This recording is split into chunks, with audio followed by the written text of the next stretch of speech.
My God, I hate drugs.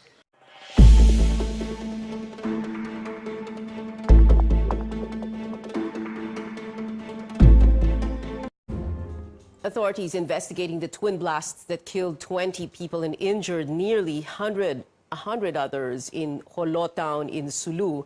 The blasts hit a cathedral during a mass Sunday morning. National Police Chief Oscar Abayalde inspected the extent of the damage of the explosions this morning. The blasts ripped through the cathedral, leaving scattered debris, broken glass, and torn ceilings. The officials are pointing at 6 people who could be behind the attack based on recovered CCTV footage.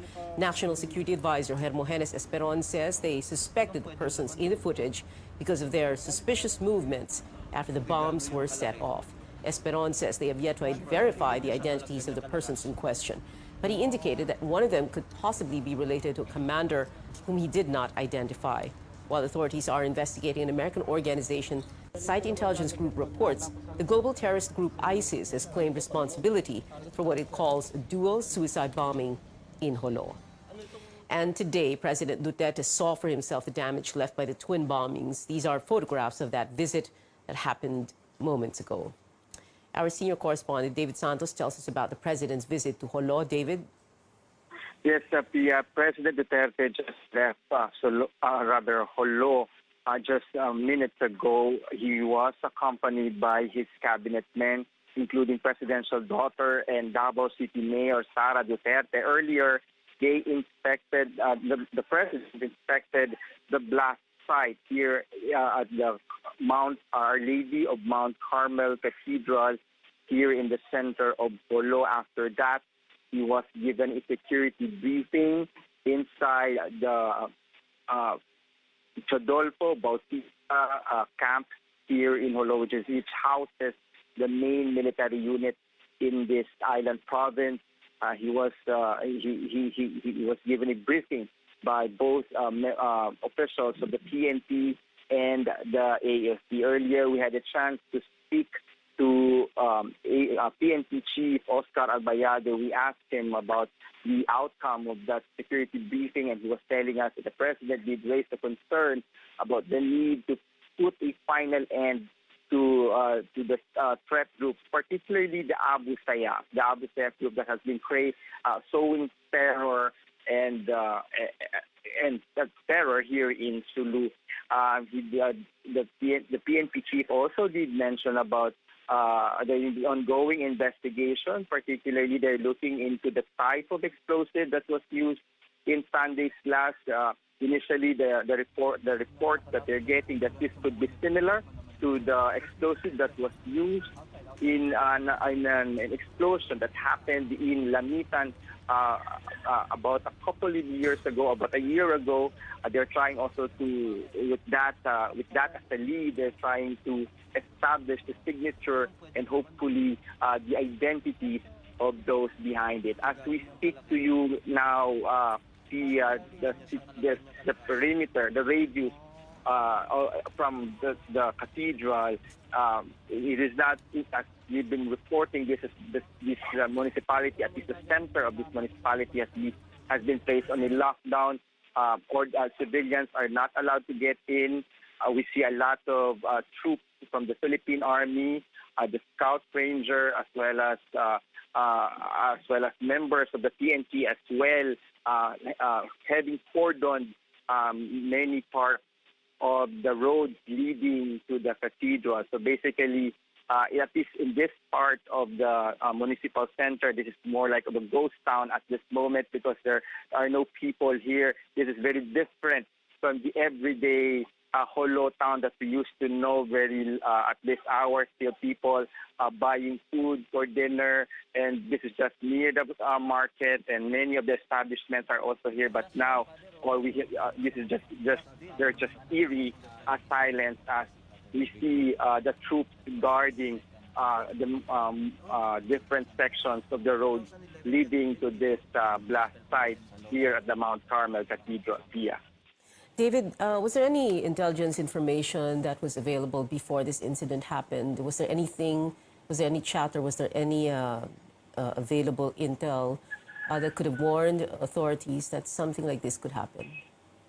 Well, we spoke to, earlier we had the chance to speak to Sulu Governor Abdul Sakur Tan II, Governor Toto Tan, and he was telling that authorities had earlier reported to him about an ongoing operation by both the military and the police against a specific group. He wasn't able to recall the specific name of that person, but that basically the idea was that this particular group or person or terrorists are planning to sow terror in Sulu for still very unspecific reasons. That's the reason why authorities here have stepped up their security measures. They have also placed several personnel on guard in many in many areas of this road on the many roads in this municipal center. That's why it still baffles them, to be honest, to be blunt about it, on how the perpetrator of Sunday's blast has managed to at least slip through the security cordon and bring in those powerful bombs that killed 20 people and injured scores of others. Yeah, David, very quickly, can you talk to us a little bit more about the history of this cathedral? This is the first time that an explosion happened inside, is that correct? And can you tell us a little bit more about the stories of the people who were in that cathedral, those who were the victims of these explosions? Yes, this is, well, as we know, Sulu and Jolo in particular is Muslim predominantly municipality. The Catholics here have a very small community. Basically, everyone know each other. Those who come here are basically long-time residents of Sulu who have chosen to stay here despite the threat to security and perhaps despite being a minority in terms of their faith. But again, this cathedral has been, as we've been reporting, has been a target of attacks before. I recall in 2010 we were also here because there was a grenade. So that this particular cathedral, a grenade was lobbed outside of it. But unfortunately, there were no reports of injuries or even deaths at that time. But this is so far the bloodiest because the blast, the explosion occurred right inside the church, like almost attacking the floor of your faith. That's how some of parishioners or residents here were describing that Sunday's incident. So you can just imagine how the shock and, of course, how much impact the blast had made, not only for the Catholic community here in Jolo, but even for the Muslim residents of Sulu, because they've always been, they've always said that they have good relations.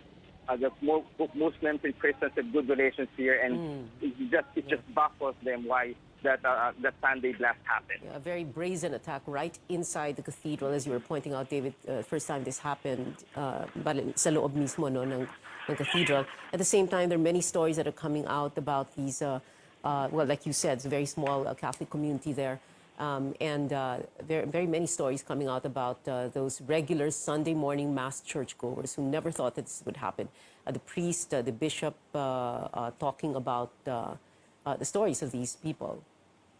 Right. In fact, the Governor Tan paying tribute to some of them because some of them are even government workers.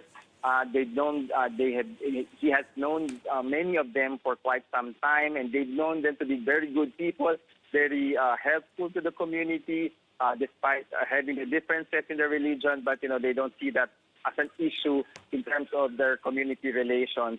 So again, there's so much feeling of sadness, and there's an outpouring of sympathy also from the Muslim community for the families and those the loved ones that they were left behind by those who died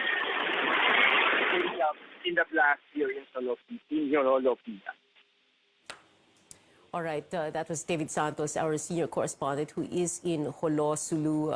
Twin blasts over the weekend right inside the cathedral there in Jolo. Malacanang saying President Duterte is angry and disappointed following the Jolo bombings, but stops short of blaming the military. Presidential spokesperson Sal Panelo blaming security lapses for the attacks. Panelo says the bombings should prompt officials to be more strict in securing Jolo. But Panelo clarifying that Malacanang is not disappointed with how the military is securing the town, specifically with how it is implementing martial law. Martial law, of course, was extended in Mindanao. Now, despite the bombings, Panelo says martial law in Mindanao has been effective at. The fact alone that there is only one incident of bombing for the last, how many, 1 year plus? That means martial law is effective. Can you imagine how many bombings there would have been if there was no martial law there? As for clarification of this statement, Panelo said 1 or 2 bombings a month in Mindanao is, quote, little. The Catholic Church condemns the senseless attack in the Cathedral of Jolo. In a statement, the Catholic Bishops' Conference of the Philippines expressing its condolences to the families of the victims. CBCP also urging Catholics to join Muslims in promoting peace in Mindanao. Manila Archbishop Luis Antonio Cardinal Tagle says the Archdiocese stands in unity with those who died in the explosions, their families, and the community of Jolo. Tagle also called on all Filipinos to remain committed to peace. Pope Francis himself condemning the attack. In a tweet, the Pope called for prayers for the victims, saying, quote, "May the Lord, Prince of Peace, convert hearts of the violent and grant the inhabitants of that region a peaceful coexistence," unquote.